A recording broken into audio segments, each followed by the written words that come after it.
स्वाति रायना और मनी गुरु निवेश 2021 हमारी इस न्यू ईयर सीरीज एपिसोड में आप सभी का स्वागत है।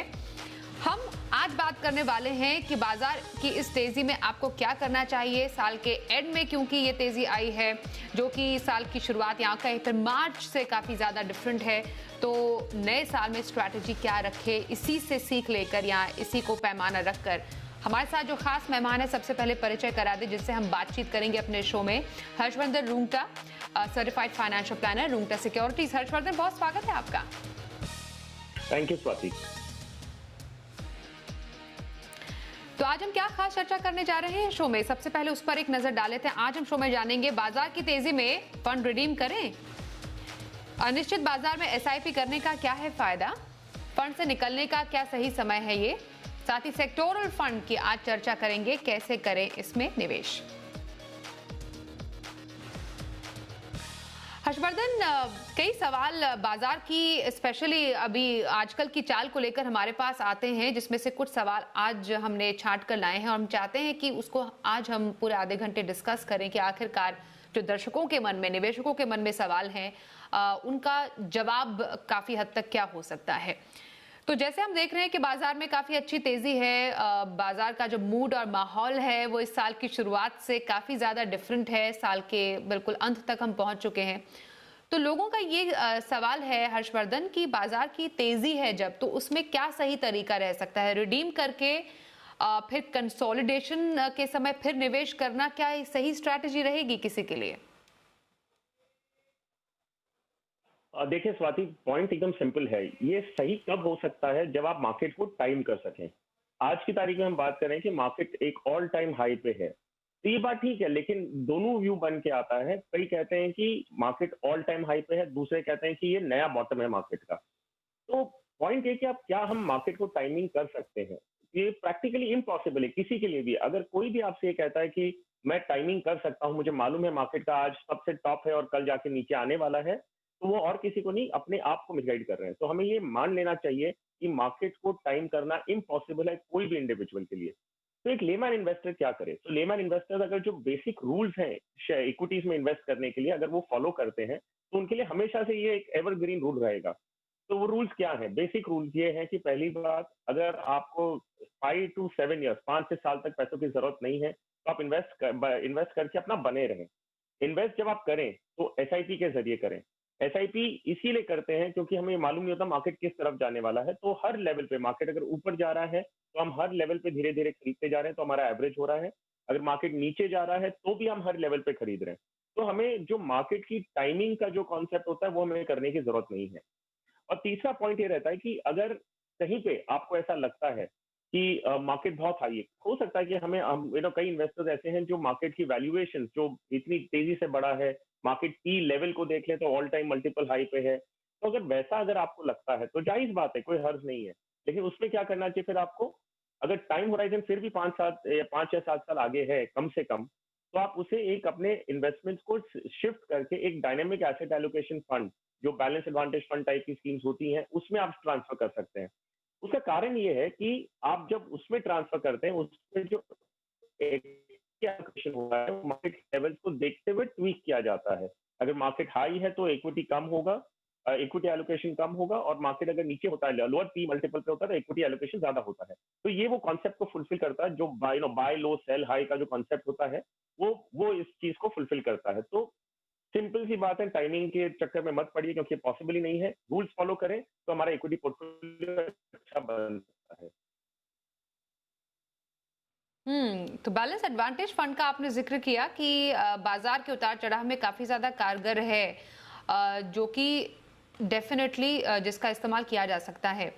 बैलेंस एडवांटेज फंड में जो निवेश करने का हर्षवर्धन सही समय क्या हो सकता है? जैसे किसी ने देख लिया कि हाँ नुकसान हो गया है अपने निवेश में, उसके बाद निवेश किया जाए, या टाइमिंग क्या हो बेसिकली? क्योंकि अगर मानिए किसी के पोर्टफोलियो में है ही नहीं, वो ये समझकर अब निवेश करे कि हाँ चलिए मार्केट में काफी ज्यादा उथल पुथल है, कम से कम एक फंड तो बैलेंस एडवांटेज फंड या डायनेमिक एसेट एलोकेशन फंड होना ही चाहिए। क्या ये स्ट्रैटेजी के तहत किया जाना चाहिए, या एक नया निवेशक है वो पहले से ही अपने पोर्टफोलियो में आजकल के बाजार के सिनेरियो को समझते हुए एक बैलेंस एडवांटेज फंड तो शामिल रखे ही रखे? स्वाति, इनफैक्ट ये बहुत अच्छा सवाल है और मुझे खुशी है कि आपने ये सवाल को उठाया, क्योंकि आज की तारीख में ये एक ऐसा एसेट हो, एक ऐसा प्रोडक्ट हो सकता है जो हर एक निवेशक की फुलफिलमेंट, आई मीन रिक्वायरमेंट को फुलफिल करता है। हम इसे 2-3 पहलुओं में समझते हैं कि एक नया निवेशक है जो मार्केट में आना चाह रहा है और उनके पास लमसम है। तो बैलेंस एडवांटेज फंड का एक सबसे बड़ा एडवांटेज क्या होता है कि एक लमसम इन्वेस्टमेंट भी आप इसमें एक साथ कर सकते हैं। नॉर्मली हम शेयर इक्विटी स्कीम्स में ये बोलते हैं कि आप एसआईपी के जरिए ही आए, अगर आपके पास लमसम पैसे हैं तो भी आप एसटीपी के जरिए करें। लेकिन बैलेंस एडवांटेज फंड एक ऐसी कैटेगरी है जिसमें आप, अगर आपके पास 5 लाख 10 लाख जो लमसम है और आपको ये नहीं पता कि मुझे कितना मार्केट की वैल्यूएशन को देखते हुए इक्विटी और डेट में एलोकेट करना चाहिए, तो आप पूरे का पूरा पैसा इसमें एक साथ लगा सकते हैं। अगर कोई नया निवेशक है, मान लीजिए लाख 2 लाख 5 लाख 10 लाख जो भी अमाउंट उनके पास है, वो आज अगर मार्केट में इन्वेस्ट करते हैं तो आज की मार्केट वैल्यूएशन के बेसिस पे उनका जो इक्विटी एलोकेशन होगा वो करीबन 40% आसपास होगा, क्योंकि जो पी मल्टीपल की टेबल्स फॉलो करते हैं। अगर मार्केट गिरता है तो फंड अपने आप ही इक्विटी एलोकेशन बढ़ा देता है, और अगर उसके और ऊपर जाएगा तो इक्विटी एलोकेशन और थोड़ा धीरे नीचे कर लेगा। तो पॉइंट एकदम सिंपल है कि एक नए निवेशक को मार्केट टाइमिंग और वैल्यूएशन का जो कंसर्न होता है वो इस फंड में नहीं आता है। जो एग्जिस्टिंग इन्वेस्टर्स हैं, मान लीजिए कि किसी के एसआईपी के जरिए एक बहुत बड़ा लमसम क्रिएट हो चुका है, 5-10 साल से एसआईपी करते आ रहे हैं, तो पहला सजेशन तो ये होता है कि आप ऑब्वियसली कंटिन्यू करें, एसआईपी के जरिए ही करें। ठीक है, मार्केट वैल्यूएशन की बात हम एक्सपेंसिव हो सकता है, लेकिन आपको फ्यूचर नहीं मालूम है। लेकिन अगर इस लेवल पे आने के बाद अगर एक एसआईपी इन्वेस्टर, अगर एक कंसर्न हो जाता है कि भाई अब मेरा लमसम बन गया है, अब मेरा जो कॉर्पस है 15-20 लाख का बन चुका है, अब मैं इक्विटी में रहूं कि नहीं रहूं, और आपके 5-7 साल मिनिमम ऑलरेडी है आपके हाथ में, फिर भी वैल्यूएशन आपको कंसर्न आता है, तो ये पैसे भी आप बैलेंस एडवांटेज में शिफ्ट कर सकते हैं। इससे खाली सिर्फ इतना होगा कि इक्विटी एलोकेशन 100% जो आपका एसआईपी पोर्टफोलियो से बना था वो घटकर 40-50% पे आ जाएगा। तो ये एक ऐसी कैटेगरी है जो वैल्यूएशन के कंसर्न की, एक एक्सपीरियंस इन्वेस्टर हो या कोई नया इन्वेस्टर हो, दोनों को ये फुलफिल करता है। तो ये आज की तारीख में वैल्यूएशन कंसर्न जैसे ही आ जाते हैं, तब डायनेमिक एसेट एलोकेशन फंड को आप डेफिनेटली कंसिडर कर सकते हैं। तो अनिश्चित बाजार बैलेंस एडवांटेज फंड उसमें कैसे फायदेमंद साबित हो सकता है, हर्षवर्धन ने बताया। अब जब बाजार काफी ज्यादा वॉलेटाइल है, उतार चढ़ाव है, और निवेशक को पता नहीं कि बाजार किस करवट जाएगा, तो ऐसे में इस अनिश्चित बाजार में एसआईपी का क्या करना चाहिए? ये एक और ऐसा मोस्ट फ्रीक्वेंटली आस्क्ड क्वेश्चन है जो हमारे पास है दर्शकों की तरफ से। इनफैक्ट स्वाति, काफी इन्वेस्टर्स हमसे पूछते हैं कि मार्केट में इतनी वॉलेटिलिटी है, मार्केट ऑल टाइम हाई पे है, क्या हम एसआईपी अभी शुरू करें? तो इनफैक्ट एसआईपी शुरू करने के लिए सवाल करना ही नहीं चाहिए। एसआईपी हम क्यों करते हैं? 2 कारणों से करते हैं। फर्स्ट कारण ये है कि हम मार्केट की चाल को नहीं जानते हैं, मार्केट ऊपर जाएगा नीचे जाएगा। जैसे मैंने कहा कि एसआईपी इन्वेस्टर क्या करता है, हर महीने का एक फिक्स अमाउंट इन्वेस्ट करता है। मार्केट ऊपर गया तो भी वो हर महीने खरीद रहा है, तो एवरेज हो रहा है। मार्केट नीचे गया तो भी हर लेवल पे आप खरीद रहे हैं, तो आपका इन्वेस्टमेंट एवरेज होते जा रहा है। तो पहला कारण तो ये है कि हम मार्केट की चाल को नहीं जानते हैं, इसके लिए एसआईपी कर रहे हैं। दूसरा कारण ये होता है कि कई जो सैलरीड होते हैं या जो सेल्फ एम्प्लॉयड या प्रोफेशनल्स, बिजनेसमैन जो भी होते हैं, इनकम आपको हर महीने आती है, तो हम कहते हैं कि हम हमारा कमिटमेंट भी हर महीने का ले लें। तो ये कन्वीनियंस पॉइंट ऑफ व्यू है। तो इन 2 कारणों से हम एसआईपी करते हैं।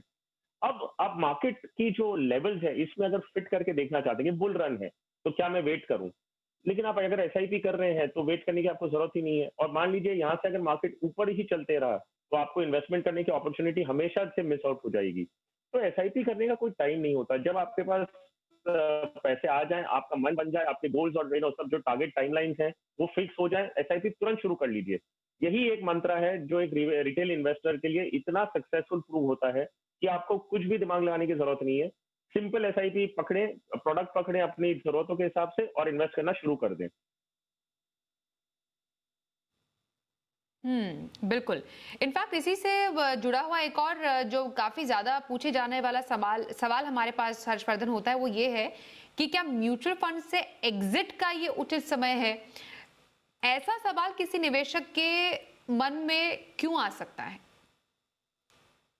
देखिए अगेन अपना जो आज का टॉपिक है वो यही है कि मार्केट की जो लेवल्स हैं वो कई लोगों को अनकंफर्टेबल कर रही हैं। सो एग्जिट की अगर स्ट्रैटेजी बात करते हैं तो एग्जिट में सिंपल है कि आप आज पैसे इन्वेस्ट कर रखें, होगा डेट स्कीम है, इक्विटी स्कीम है, अलग अलग टाइप की स्कीम्स में है। अगर डेट में है तब आपको कोई चिंता की बात नहीं, क्योंकि इक्विटी की वॉलेटिलिटी से कुछ लेना देना नहीं है, उसका इंटरेस्ट रेट मूवमेंट वो एक अलग ही टॉपिक ऑल टुगेदर होता है। अगर हम इक्विटी इन्वेस्टर की बात कर रहे हैं तो मान लीजिए आपके पास अक्यूमुलेटेड पैसा है, आपने पूरा पहले जमा किया था जो आज आप एक अच्छी खासी प्रॉफिट में आज आपके अच्छी खासी प्रॉफिट में उसका वैल्यूएशन है। दूसरा, आप एसआईपी के जरिए अगर अगर आपने एवरेज करते हुए आज यहाँ तक पहुंचे हैं, दोनों सिचुएशंस में आपको ये सोचना है कि अगर आपको पैसे 5 या 7 साल के आगे के लिए और मिनिमम नहीं चाहिए, ऐसे आपको मालूम है कि अभी मुझे तुरंत जरूरत नहीं है, तो आप अभी निकालने की आपको कोई जरूरत नहीं है। अगर आपको ऐसे लगता है कि मुझे 2 या 3 साल में पैसे की जरूरत पड़ सकती है, मेरे गोल्स जो हैं वो 2 साल या 3 साल में पूरे हो जाएंगे और मुझे पैसों की जरूरत पड़ेगी, तब आप क्या कर सकते हैं कि आप अपने पैसे इक्विटी में से निकाल के डेट में धीरे धीरे शिफ्ट कर सकते हैं। तो आपने अपनी प्रॉफिट बुक कर ली और अभी आप ना लिक्विडिटी पॉइंट ऑफ व्यू से अपने पैसे रख रखे हैं कि जब भी चाहिए वो डेट फंड में से आप निकाल लेंगे उसे। अगर पैसों की जरूरत नहीं है तो कोई हर्ज नहीं है पैसे निकालने की। आपने मार्केट में जब इन्वेस्ट किया था, क्या आपने 45 या 46,000 इंडेक्स का लेवल देखते हुए इन्वेस्ट किया था? जी नहीं, हम वो देख के नहीं किए थे। आपने ये देखा था कि लॉन्ग टर्म में वेल्थ क्रिएट करेगा, तो किसने कहा कि यहाँ से मार्केट ऊपर जा नहीं सकता? हो सकता है री रेटिंग हो, वैल्यूएशन बढ़े, इंडस्ट्री की ग्रोथ हो, तो ये वापस पी लेवल्स री रेट हो जाएंगे। तो आई डोंट थिंक वैल्यूएशंस को देखते हुए आपको एग्जिट प्लान करना चाहिए। लेकिन जैसे मैंने कहा कि अगर कोई भी निवेशक थोड़ा अनकंफर्टेबल है, अगर वो मानता है कि नहीं अब मुझे बहुत महंगा लग रहा है मार्केट और मुझे प्रॉफिट बुक करनी है, तो आप प्रॉफिट पूरी बुक करके मार्केट से निकलिए मत। आप जैसे मैंने कहा बैलेंस एडवांटेज फंड, जो डायनेमिक एसेट एलोकेशन फंड्स होते हैं उसमें कन्वर्ट कर लीजिए।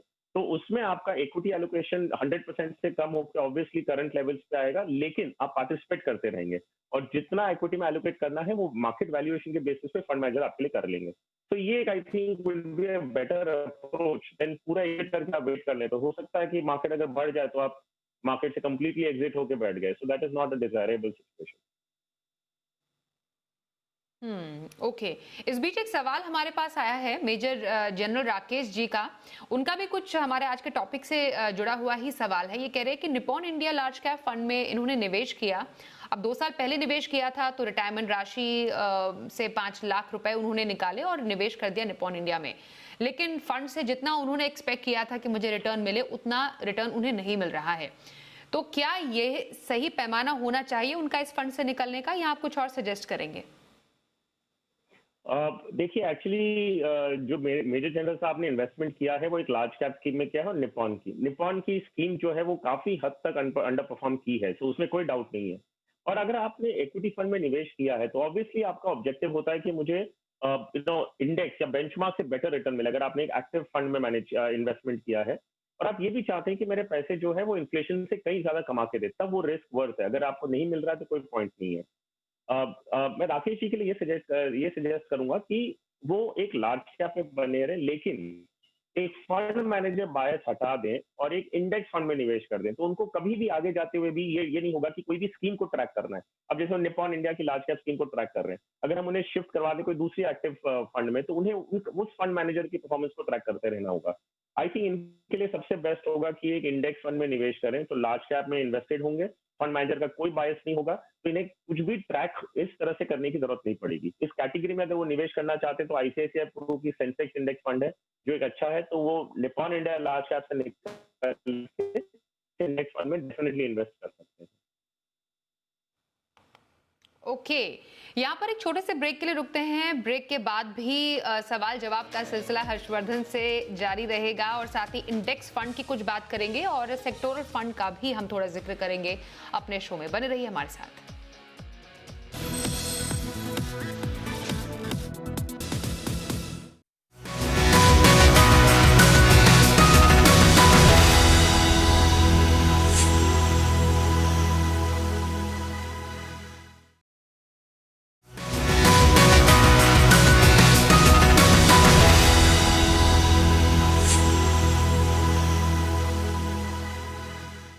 मनी गुरु निवेश 2021 में आज हम बात करें हर्षवर्धन रूंगटा से। हर्षवर्धन, अभी करंट मार्केट कॉन्टेक्स्ट में अगर समझे, उतार चढ़ाव डेफिनेटली देखने को जरूर मिल रहा है बाजार में।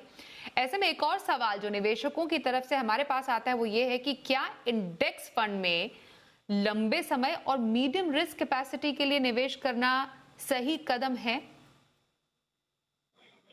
यस, तो अगर स्वाति हम देखें इन्वेस्टर प्रोफाइल को, तो जैसे आपने कहा कि medium to high risk profile है और लॉन्ग टर्म के लिए इन्वेस्ट करना चाहते हैं।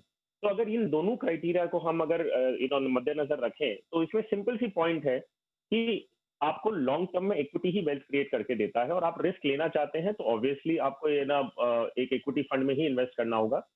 With in the equity fund आपके पास एक्टिवली मैनेज्ड फंड्स हैं और पैसिवली मैनेज्ड हैं। एक्टिवली मैनेज्ड क्या होता है कि जो फंड मैनेजर अपने बेसिस पे, अपनी रिसर्च के बेसिस पे आपको एक पोर्टफोलियो बना के देते हैं, जिसमें वो कोई भी कंपनी में निवेश कर सकते हैं और कितना भी एलोकेशन हो सकता है।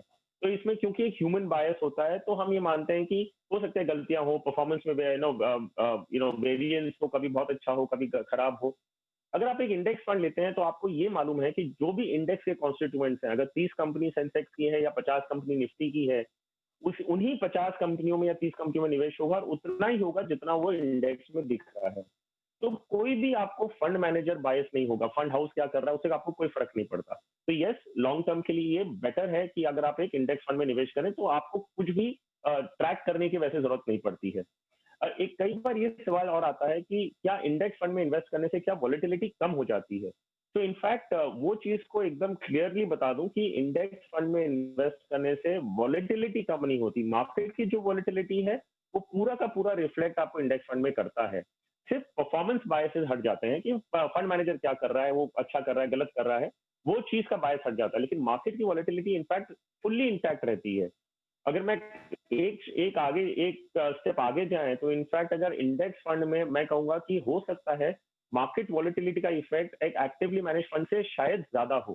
कारण ये है कि इंडेक्स फंड का जो मैंडेट है उसमें, क्योंकि कुछ भी डिसीजन फंड मैनेजर को नहीं लेना है, बहुत छोटा सा कंपोनेंट कैश में रहता है, बाकी पूरा इन्वेस्टेड होता है।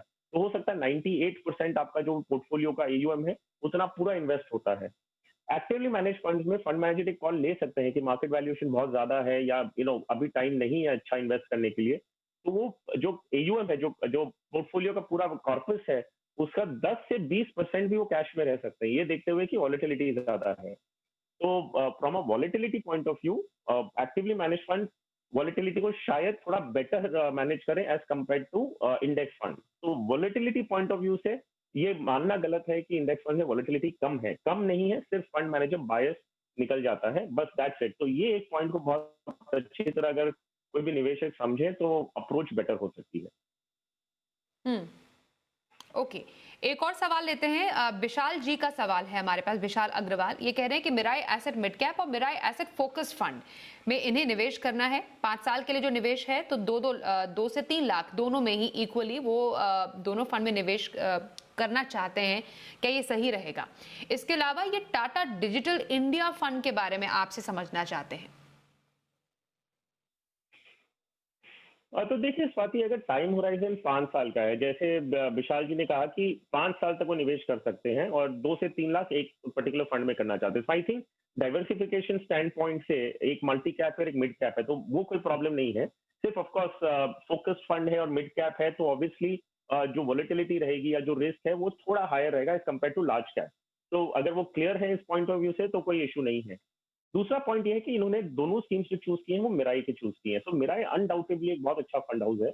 उनकी जो स्कीम्स उन्होंने सिलेक्ट किए, मिड कैप और फोकस फंड, दोनों अच्छे हैं, तो उसमें कोई डाउट नहीं है।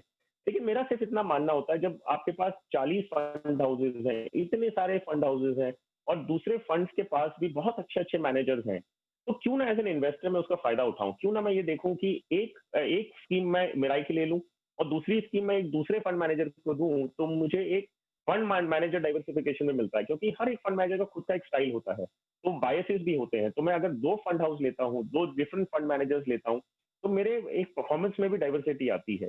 तो आई वुड सजेस्ट कि मिराई फोकस की जगह वो एक एक्सेस फोकस 25 फंड ले लें और मिराई का मिड कैप फंड ले लें। और अगर ये फिर भी चाहते हैं कि मिराई में ही करना है, तो जैसे मैंने कहा कोई प्रॉब्लम नहीं है।